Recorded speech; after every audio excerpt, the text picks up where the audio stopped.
Hai guys, what's up? Welcome to Zewang Official. Well, kali ini aku mau bacain energinya Aquarius untuk Asmara.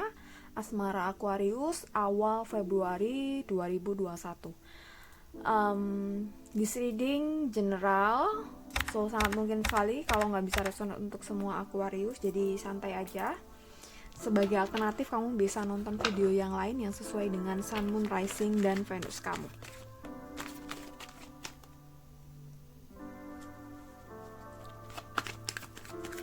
Energinya juga bisa vice versa, bisa terbalik dengan energi pasangan kamu atau siapapun yang saat ini berdealing dengan kamu. Penting untuk nonton sampai terakhir biar tidak terjadi miskomunikasi, misunderstand, miskonsepsi ya.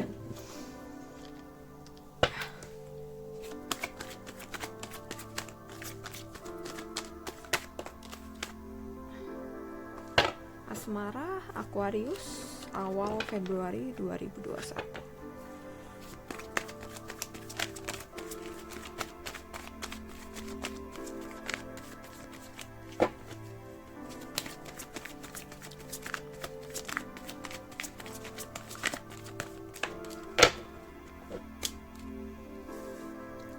The Hangman, Two of Wands,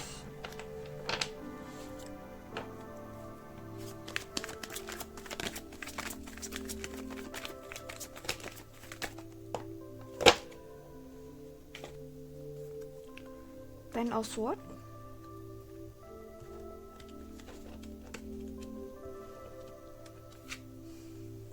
Death, the High Priestess, the Hierophant, the Sun, the Chariot. Oke.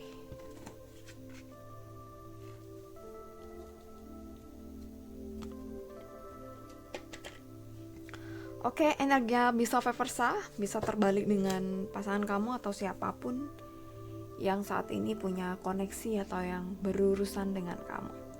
The Hangman di sini. Ada seseorang yang mungkin memberi kamu harapan. Ada seseorang yang mungkin memberi kamu impian, tapi hanya sekedar kayak ya PHP atau sekedar janji, sekedar omong manis, rayuan manis, gombalan manis gitu ya. Two of Wands. Ya sebenarnya sedikit manipulatif mungkin ya, supaya hubungan kalian tetap bisa bertahan, hubungan kalian tetap berjalan. Jadi dia itu kayak mencoba kasih segalanya meskipun hanya sekedar omongan gitu, tapi realnya itu dia belum bisa penuhi. Realnya apa yang kamu inginkan dia tuh belum bisa penuhi. Mungkin kamu menuntut sebuah komitmen, mungkin kamu menuntut sebuah perhatian, menuntut mungkin pengen cepet dilamar dan lain-lain, tapi berulang kali sepertinya dia hanya janji tapi nggak kunjung ditepati. Ten of Swords di sini. Jadi sebenarnya ada kekecewaan dari kamu, ada perasaan dimana mungkin lelah, mungkin capek juga, dan mungkin ingin benar-benar oke lah, ngapain sih kalau aku nggak dikasih kepastian, kalau aku nggak dikasih komitmen yang jelas, aku tetap bertahan di sini gitu. Kamu sebenarnya ingin pergi dari hubungan ini, ingin sekali meninggalkan hubungan yang ini yang mungkin tidak ada arah dan tujuannya, tapi lagi-lagi kamu itu sepertinya mudah untuk dirayu balik, mudah untuk memaafkan ya, mudah untuk mengalah, mudah untuk memahami ya. Ini antara terlalu baik atau terlalu bodoh ya, beda tipis ya. Ya sebenarnya sih kembali lagi sama tujuan kalian bersama itu apa. Kalau sekedar punya hubungan yang casual ya mungkin nggak perlu sampai punya komitmen misalnya di pernikahan atau komitmen yang bener-bener solid, mungkin nggak perlu. Jadi ini balik lagi pada tujuan awal kalian menjalin hubungan ini gitu, atau mungkin hanya sekedar have fun. Yaitu kalau tujuan awalnya have fun, ya udah, kamu nggak boleh menuntut lebih dari itu ya. Kalau kamu mencoba menuntut, ya pastinya kurang tepat juga ya. Mungkin perlu renegosiasi lagi, rekomunikasi lagi, ngomongin kembali ini hubungan ini dibawa kemana gitu. Jadi diomonginnya tuh bareng-bareng, kamu maunya apa, dia maunya apa gitu. Nggak hanya salah satu pihak yang bersikap manipulasi ya. Jadi harus diomongin balik ya, tujuan apa, terus apakah mau begini aja ya. Kalau dua-duanya nggak keberatan begini aja ya, it's okay gitu, nggak ada yang salah kan gitu kan, keputusan barengan, nggak ada yang salah. Tapi salah satu pihak semisal menginginkan hubungan yang serius dan satunya enggak, ya mungkin perlu diomongkan balik ya gitu. Oke, the harapan di sini ya harus ada komunikasi balik, harus ada penyatuan kembali. Tujuan utama kalian apa? Atau mau berubah? Kalau berubah ya harusnya berubah bareng-bareng. Kalau masih belum ya mungkin ya harus seperti ini dulu. Kalau kamu udah nggak mau, kamu udah berubah pikiran, ya udah mungkin harus cari alternatif lagi, meninggalkan hubungan ini dan cari orang baru yang mungkin ready untuk kasih komitmen yang solid ke kamu. Itu the sun. Sebenarnya hubungan ini tuh terlalu mudah untuk mencari pencerahan, karena pencerahannya ya ada dalam diri kamu sendiri gitu.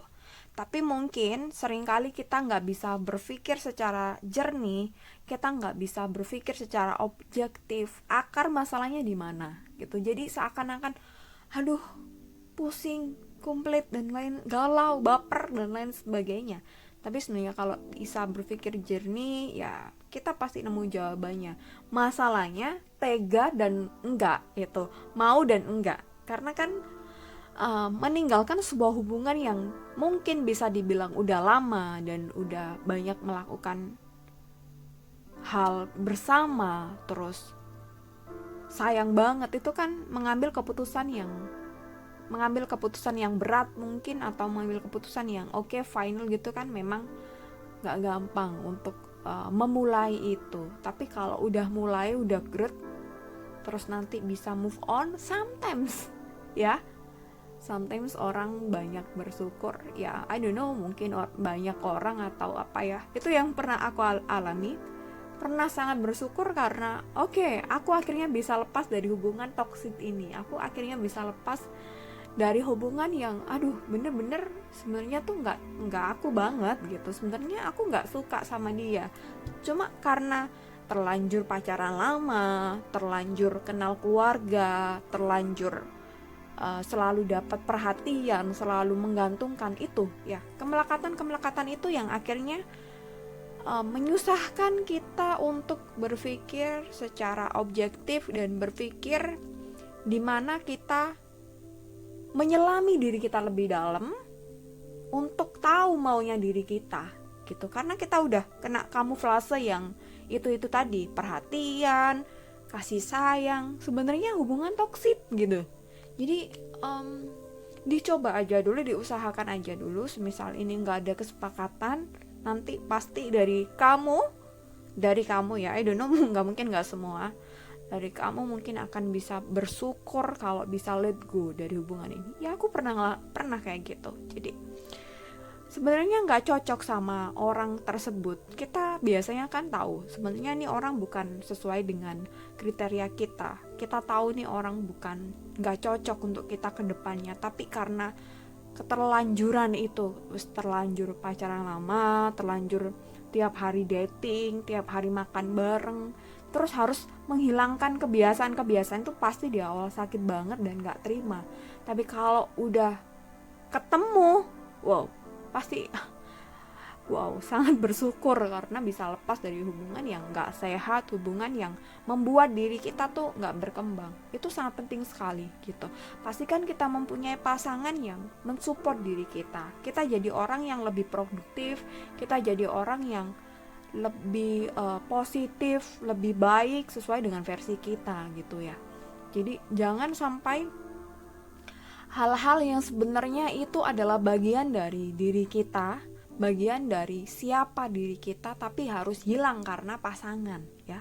Coba dipikir matang-matang, ini apalagi buat temen-temen ya, buat adik-adik yang masih 20 tahunan, yang masih pacaran seneng-seneng gitu.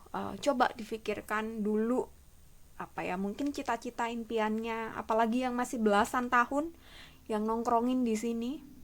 Ya, aku nggak ngomong yang udah menikah ya, yang udah menikah pasti akan lebih sulit, tapi coba dikompromikan. Tapi yang belum menikah, cobalah belajar menyelami diri kita. Kalau kita lebih tahu gitu, kita pasti akan tahu pasangan seperti apa yang kita inginkan, kita happy-nya dengan orang yang seperti apa ya itu. Apalagi adik-adik nih yang masih muda, tetap fokus utama adalah di prestasi, di karir nanti apa ya, urusan cinta nomor 2. Oke, jadi kalau aku kasih bimbingan ke klien yang mungkin masih lajang ya, masih belum married tapi udah ya urusan asmara, pasti kalau ada apa-apa mungkin akan lebih strict ya kasih sarannya. Tapi kalau udah rumah tangga, sebisa mungkin aku pastikan pertama tentu mencoba memulihkan kembali keluarga tersebut gitu dengan saran aku. Kalau benar-benar mentok ya mungkin harus ambil keputusan yang ya berat. Oke guys, aku rasa cukup. Ini jawabannya ada di kamu, pencerahannya ada di kamu. Jadi belajarnya kamu harus belajar sendiri ya. Boleh datang ke konselor, boleh, bisa ke aku atau ke manapun, banyak konselor yang bagus-bagus juga banyak, psikolog juga banyak. Kalau masih muda, prestasi nomor 1. Oke guys, see you di pertengahan dan akhir Februari 2021. Biar gak ketinggalan, jangan lupa di subscribe dan nyalakan loncengnya. Thank you yang udah like dan komen. See you next time, bye bye.